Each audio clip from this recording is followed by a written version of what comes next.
ಎಲ್ರಿಗೂ ನಮಸ್ಕಾರ. ನಾನು ಟಾಕ್ಸಿಕ್ ಸಿನಿಮಾದ ಬಗ್ಗೆ ಮಿಕ್ಸ್ಡ್ ಒಪಿನಿಯನ್ಸು, ರಿವ್ಯೂಸು ಸೋಷಿಯಲ್ ಮೀಡಿಯಾದಲ್ಲಿ ನೋಡ್ತಾ ಇದ್ದೀನಿ. ಯಶ್ ಸರ್ ಬಗ್ಗೆ ಒಂದು ಹೇಳಬೇಕು ಅಂದರೆ, ನಮಗೆಲ್ಲರಿಗೂ ಮೈಸೂರಿನ ಒಂದು ಪುಟ್ಟ ಹಳ್ಳಿಯಿಂದ ಬಂದಿರೋ ಒಂದು ಹುಡುಗ ಒಳ್ಳೆ ಸಿನಿಮಾಗಳನ್ನ ಮಾಡ್ತಾ ಮಾಡ್ತಾ ಮೆಟ್ಲಿಂದ ಮೆಟ್ಲಿಗೆ ಏರ್ತಾ ಇವತ್ತು ಒರಿಜಿನಲಿ ಕನ್ನಡದಲ್ಲಿ ಶೂಟ್ ಮಾಡಿದಂಥ ಒಂದು ಗ್ಲೋಬಲ್ ಪ್ಲಾಟ್ಫಾರ್ಮ್ ಸಿನಿಮಾನ ಮಾಡಿದ್ದಾರೆ, ನಮಗೆಲ್ಲರೂ ಕೊಟ್ಟಿದ್ದಾರೆ. ಅವರು ಟಾಕ್ಸಿಕ್ ಮಾಡಬೇಕಾದ್ರೆ ಆಗಲಿ ಅಥವಾ ರಾಮಾಯಣ ಮಾಡಬೇಕಾದ್ರಾಗಲಿ ನಾವೆಲ್ಲರೂ ಕೂಡ ಲಕ್ಷಾಂತರ ಜನ ಅದರಿಂದ ಇನ್ಸ್ಪೈರ್ ಆದವರು. ಒಂದು ಚಿಕ್ಕ ಹಳ್ಳಿಯಿಂದ ಒಂದು ಗ್ಲೋಬಲ್ ಲೆವೆಲ್ಗೆ ಒಬ್ರು ರೀಚ್ ಆಗ್ಬೋದು ಅನ್ನೋದನ್ನ ತೋರಿಸ್ಕೊಟ್ಟವ್ರು. ಸೊ ಮನಸ್ಸಿಂದ ನಾವೆಲ್ಲರೂ ಕೂಡ ಕೇಳ್ಕೊಂಡಿದ್ದೀವಿ, ಬೇಡ್ಕೊಂಡಿದ್ದೀವಿ ಟಾಕ್ಸಿಕ್ ಸಿನಿಮಾ ಅಥವಾ ರಾಮಾಯಣ ದೊಡ್ಡ ಬ್ಲಾಕ್ ಬಸ್ಟರ್ ಆಗಲಿ ಅಂತ.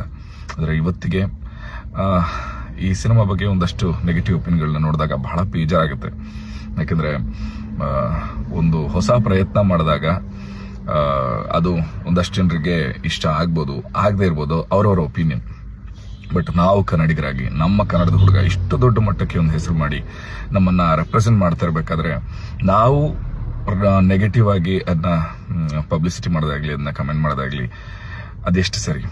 ದಯವಿಟ್ಟು ನಾವೆಲ್ಲರೂ ಸಪೋರ್ಟ್ ಕೊಡೋಣ. ಸಪೋರ್ಟ್ ಕೊಡದಿದ್ರು ಕೂಡ ದಯವಿಟ್ಟು ಯಾವುದೇ ನೆಗೆಟಿವ್ ಒಪಿನಿಯನ್ಸ್ನಾಗಲಿ ಅಥವಾ ಬೇಡದಿರೋದನ್ನ ಹಾಕೋದಾಗ್ಲಿ ಬೇಡ. Thank you. Yes sir, we are all with you. We love you. ನಾನೇನಯ್ಯ ತಪ್ಪು ಮಾಡಿದೆ? ನಾನು ಎಲ್ಲಿ ತಪ್ಪು ಮಾಡಿದೆ?